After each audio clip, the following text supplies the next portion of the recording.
Love this podcast? Support it and sponsor today. Simply head to ozcastnetwork.com for details.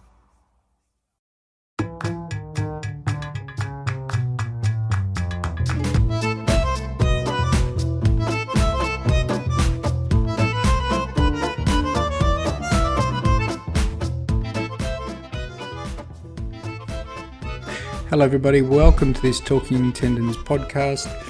This time I had the pleasure of talking with Dr. Ruth Chimenti, who is an up-and-coming tendinopathy researcher out of the University of Iowa, and we touched on many very interesting topics, including a very exciting trial that she has just completed, and I will link in the show notes. I hope you enjoy the episode.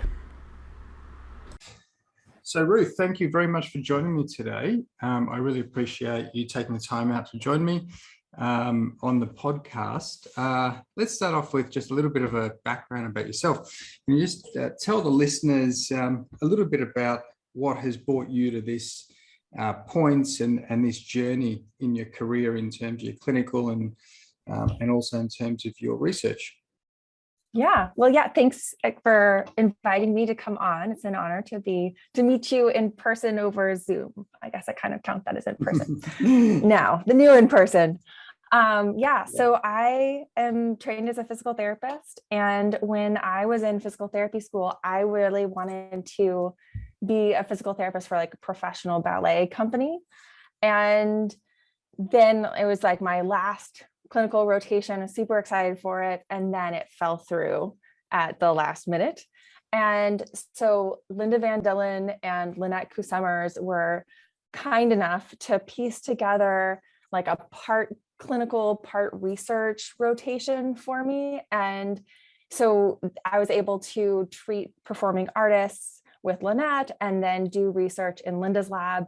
And over that, I kind of really solidified that I was interested in doing foot and ankle research because dancers always have foot and ankle problems.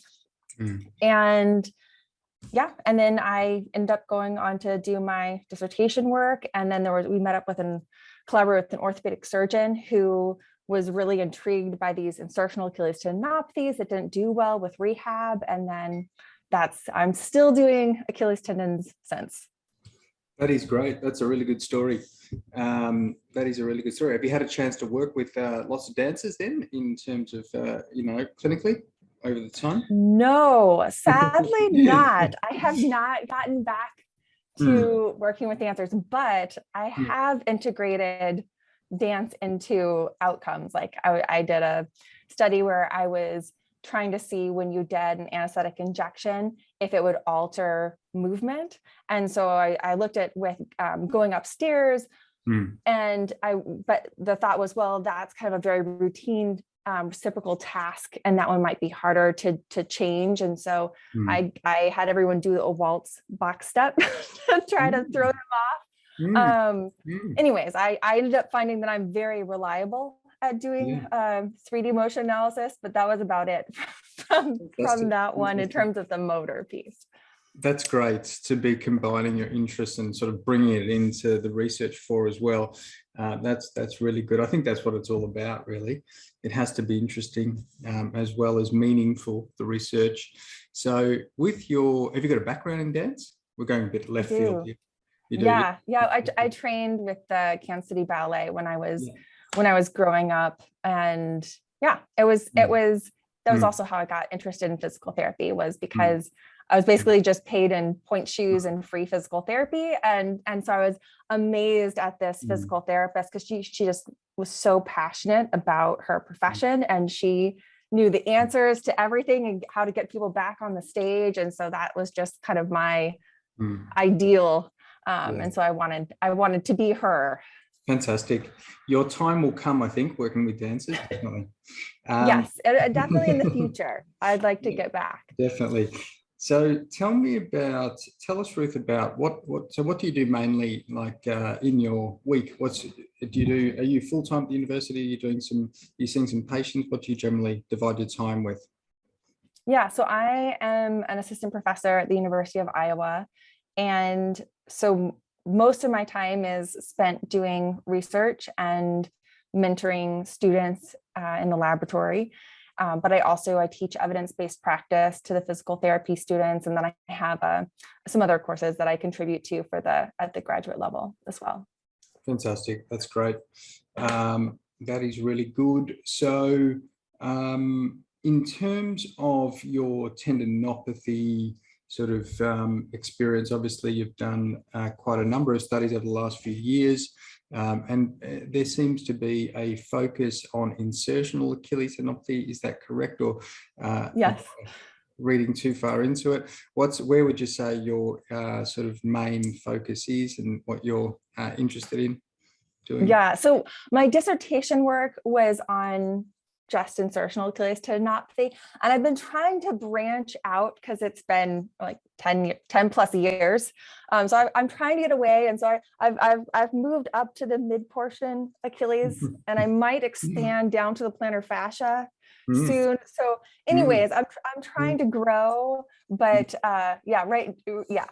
anything Achilles right now, I'm interested in and working on. Well, that's good. There's so much in the Achilles itself to keep you busy and keep you occupied, and so many questions, I guess. So I can definitely understand that. In terms of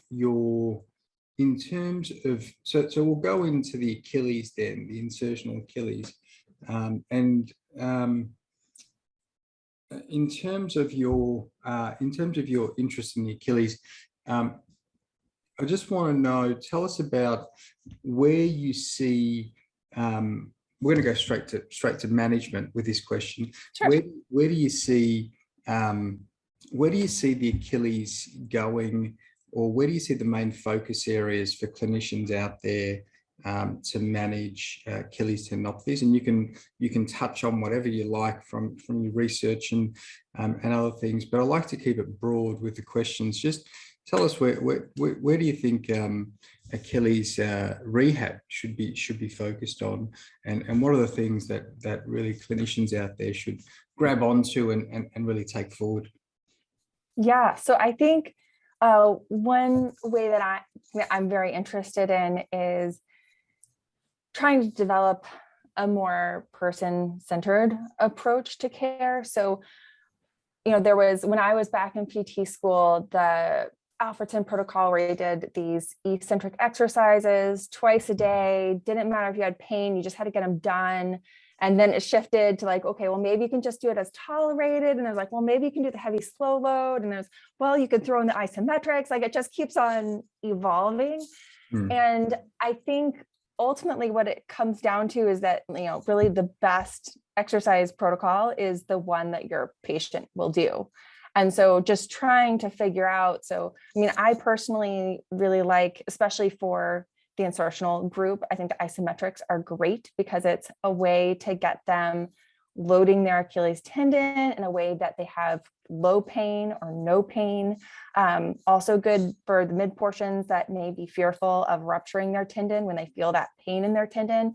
And so just kind of getting them back into doing exercise and kind of a progressive tendon loading program. I kind of like that piece. So I think just kind of seeing where, but then again, if you're starting with a high level athlete, you probably don't need to spend that long doing isometrics. So kind of balancing and figuring out, what's best for who's in front of you. That's great. That makes sense. In terms of, you mentioned patient-centered approach, and I know that you've been involved with some clinical practice guidelines, and I did read a protocol on education that you guys are doing as well, which looks really, really interesting. I'm just wondering if you can touch more on that person-centered approach and just tell us a bit more about what does that mean to you, and what does that involve? Is there other aspects, educational, working alliance, and how do you sort of develop that in your participants and patients? Yeah, so I guess a very similar theme to the last piece or what I was just talking about with her exercise, we completed this clinical trial where we were comparing pain education to that was taking more of a that talked about psychosocial factors and how that contributed to the development of pain, also into the neurophysiology and that side of pain as well. And then we compared that to another educational program that was matched in terms of the time that you spent with the participant, the quality of the materials that was given to them, all of those things we tried to match as well as we could. But in that other approach, it was more of a pathoanatomic approach. It was really more focused on a biomedical approach, where we were showing them pictures of like, this is what a healthy tendon looks like under a microscope, this is what a degenerated tendon looks under a microscope, and how, and all talking through all the different types of pathology that you can have in your tendon.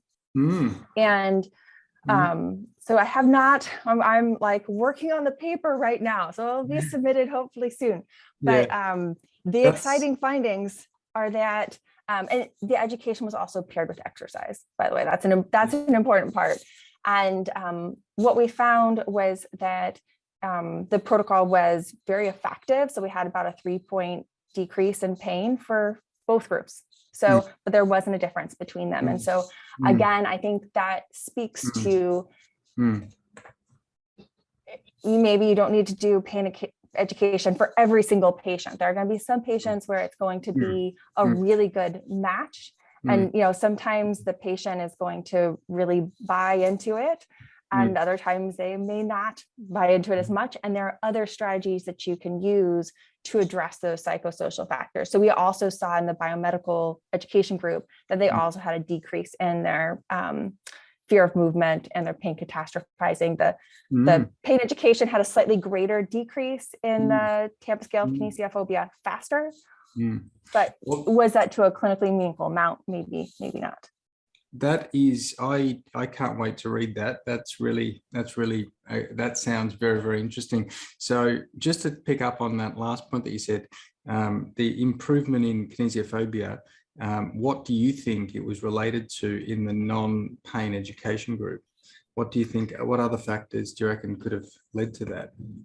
Well, so they all had a couple things. So I think there are probably non-specific effects of education, where just sitting down, spending time talking with them about their condition, giving a strong rationale for the treatment that you're doing. We measured therapeutic alliance, and we also, Andrew Post is a PhD student with me right now, and he's also just, I think, an incredible physical therapist. And so so we were measuring, and like he was at the top of the scale for both groups. You know, people just really enjoyed working with him. And so that was a great piece.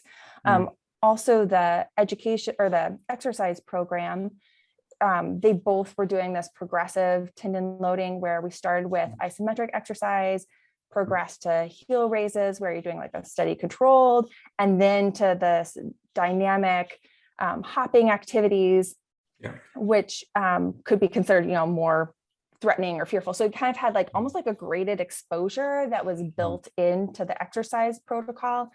And, you know, so they both had, you know, so both groups had this physical therapist, like, it's safe to do this exercise, you know, I'm giving you at a level where you can do this. And I think that was, and then we also had so we measured, it was self-reported exercise compliance, but we had them keep a log of how much exercise they were doing. And we had over 90% adherence with the exercises. So I think if you have a strong therapeutic alliance and people are doing the exercises, people are going to probably get better. That makes sense. Therapeutic alliance. And so you had the one PhD student who just sounded like he was, you know, really good with patients, delivering all the interventions, which takes out that, I guess, the factor of the difference between the groups in terms of working alliance, and you're controlling for that very well in that trial. And it's a nice design, more of a sort of efficacy design, I guess, based on that. But it's great. Yeah, it's really good. So you're writing that up at the moment, and you'll look to submit that. So definitely, I'll link it. It's going to be a while off, though, unfortunately, isn't it? Given the publication. The data is posted on clinicaltrials.gov. Oh, really? And I've actually made the handouts and everything publicly available. So I still need to work on. So I have like the YouTube links to it. And so right now I'm still trying to put it on my website to get the educational resources, but yeah. I'll link the link to clinicaltrials.gov to this podcast. Okay. Do you mind if I do that? Please. Fantastic. I'll do that. That sounds really interesting. So in terms of just a bit of a nerdy research question then, in terms of doing a trial like that, I imagine you had quite a few people per group. How did you find the experience of recruitment and retention? We have this amazing, so we're kind of unique at Iowa in that there's not a ton of stuff to do around here. So recruitment's a little bit easier around here. So we had 33 people per group, and we had really good retention. We had one person who dropped out of the study because she had like a health problem. But other than that, everyone stayed in. And one thing that I found I was surprised by was, so COVID hit as we were doing the study. And so the university shut down. And so we had to figure out what we're going to do with all these people that are currently enrolled in the clinical trial. So we switched over to telehealth and continued treating people that way. And when we switched over to telehealth, we actually had, and then when we came back to being able to do in person, we still maintained that option that people could do it via telehealth just to protect people's safety, or if they didn't feel comfortable, so our recruitment rate shot way up once we switched to offering to do the evaluation and treatment visits online. Wow. So that was kind of and so I think going forward, as much as possible, if you can do virtual visits, it's a really nice way to include people that may not have access as much to healthcare. Can I ask, did you do virtual visits from the first visit as well, or did you do the sort of initial visit as a face-to-face and then hybrid sort of telehealth after? Yeah, so once we could see people in person, then I had them come in and do the evaluation visits at 0 weeks and then at 8 weeks in person, and then the rest was up to them in terms of doing it in person or virtual. It's going to be, I'm just laughing to myself because I think over the next few years, trials are going to have a big section where they write what the impact of COVID has been. Yes. And you're going to have fun explaining all those different sort of variations from the protocol and how you've sort of adapted. But that sounds like a really good and positive adaptation. The fact that you've got that retention.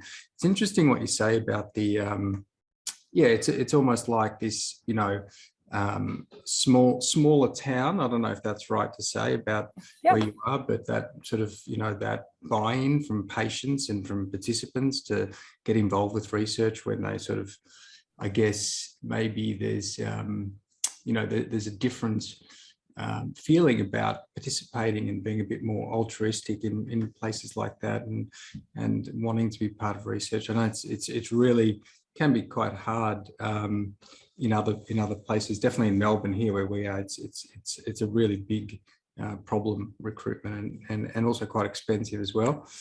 So I definitely envy you for that aspect of it. That's really good. Around here, like everybody has some sort of connection to, like, we don't even say the University of Iowa, we just call it the university. And so when you send out a recruitment blast, they'll send it, their husband, their friends, so everyone has some touch point. And so it's, fantastic.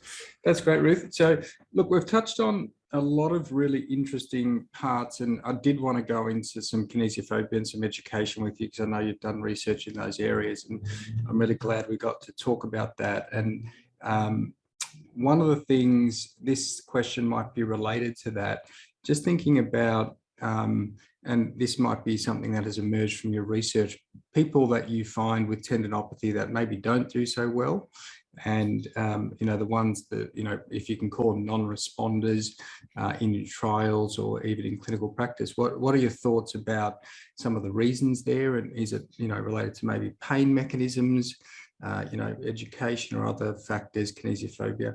What are your thoughts on some of that? Yeah, so we did have one patient who just didn't respond in the clinical trial. And I think a part of that was that the treatment that we were providing didn't match her expectations for what physical therapy for Achilles tendinopathy should be. So she thought that in order for an intervention to be effective, that you really need to have manual therapy, and that wasn't a part of the treatment. And I think, we didn't make her worse, but we also didn't make her any better. And we couldn't if it was just out in clinical practice, we'd modify and be like, okay, let's just give you something so that, if this is the thing that you think is really going to help you, let's do that. And then we'll also incorporate the other things that, try to come share decision in terms of what intervention we're going to provide. Yeah. And so I think that was probably someone who did not respond to us. Yeah, not meeting expectations. If the expectations of the patient are not met, as in that case, it's I can see how that could cause some issues there. In terms of going back to your kinesiophobia, you did mention there was a change in the groups for kinesiophobia. Are you aware, and I don't know the answer to this myself, but I've just thought of it now whilst we're talking. No, I'm worried. And are you aware of, because you're writing your discussion now, are you aware, is there much change in kinesiophobia that has been documented in people undergoing interventions for tendinopathy? I'm just wondering, does it actually change kinesiophobia when people measure? Yeah, no, that's great. So I have looked into it. Let me see if I remember that off the top of my head. I think like the MCID for the TSK 17. Oh gosh, I'm not going to say it because I don't want to be wrong. But I think that looking at tendinopathy in general, I remember that there was actually an article by Dr. Silbernagel where they had it was looking at the impact of kinesiophobia over time, and I think that they actually found a pretty big reduction in kinesiophobia just over time. And I don't think it was, I think it was just a study where they're just following them over time. So I don't think they have specific intervention. And then they may have been getting other care. But for tendinopathy studies specifically, I think, don't know. Sure. Maybe we should do a review. Maybe that's one good thing to come out of this podcast. We should do a review on it. Yes. Yeah. Well, there was, now I'm trying to remember if you were an author, because someone had that out. It was like the review with no papers. Right. Okay. That might have been Sean McAuliffe. Yeah. He did one that rings a bell recently, the review, and they made it into an editorial or something. Yeah. Yes. Right. I laughed at that one. So anyways, hopefully soon mine will come out, and then that can be We're really sort of nerding out with tendinopathy research now. Let's get back onto the track of clinical. I've got one last question for you, and that is, and sort of the way that I end the podcast, what if you've got clinicians that are listening out there of all sort of experiences, obviously you've come across hundreds of Achilles tendon patients over the years with the work that you've done. What would be the sort of top tips? It could be any number of, any tips that you have for young clinicians who are thinking, how do I tackle this? How do I best make an impact on Achilles tendinopathy? Yeah, so I think personally, I know I worked as a waitress for a while, and so you kind of learn, like when someone walks in, to try to like read them and be like, are these the people that, are they going to want straws when I come out? Like, are they going to be really particular about how I pour the coffee and making sure that I take the cup off the table, or at least, so anyways, all of those little sorts of pieces. And so sometimes though, I think I'm better at that than I actually am. And so I've extended that in. So like I'll see people. So there was an older woman. She was very petite, worked as a secretary in the hospital. And she came in, she had like this antalgic gait. And I just was anticipating that she would have, so part of our evaluation included like, how many single limb heel raises can you do? And this woman did like 45 single limb heel raises. Like she just like, I was like, whoa, like it was like not what I was expecting at all. Like she just did it. And then like in talking with her, she was like, oh yeah, I have tons of pain, but I have this walking program and I do it no matter what. And I'm just like, wow, like that is, so anyways, it's just like, so I think that if I had been, if you can get in a rush and be like, okay, let's just get you started in your home exercise program. And if I hadn't had in my research protocol, I'd be like, I've got to see how many heel raises you can do first. I might have given her less than what she could actually do. So anyway, so I was surprised by that. And then I guess relatedly, this gets back to the psychosocial factors. I remember there was a kind of a middle-aged man. He came in for the research study, kind of a type B personality, laid back, super funny. And he did all the exercises that, so then later I was looking back at his score on the TSK 17, and he was in the 40s. Like, so he had like really high fear of movement, and I didn't pick up on it at all. And so I think that speaks to the benefit of using a standardized questionnaire to be able to assess the psychosocial factors, because if the benefit of the questionnaire is it like has a standardized way of going through every single question that you might not hit on in your typical discussion with a patient. That's just my plug for using questionnaires. Yeah, no, I think that's there's some really, really good tips there, and that is you've got to, I guess, in a way, be very thorough with your assessment and be looking at things and allow yourself to be surprised in clinical practice with the things that you find. So that's some really, really, really good tips for young clinicians. That is fantastic, Ruth. Thank you very, very much for your time. I really appreciate you coming on to the podcast. Your research has been really very, very, I know, well received, and my students have benefited from some of the work you've done over the last few years. So I definitely look forward to your trial, and I'll look at the clinical gov.com website and link it to this show as well. Awesome. I'm looking forward to seeing the results of that. Thank you very much for coming on. Thank you.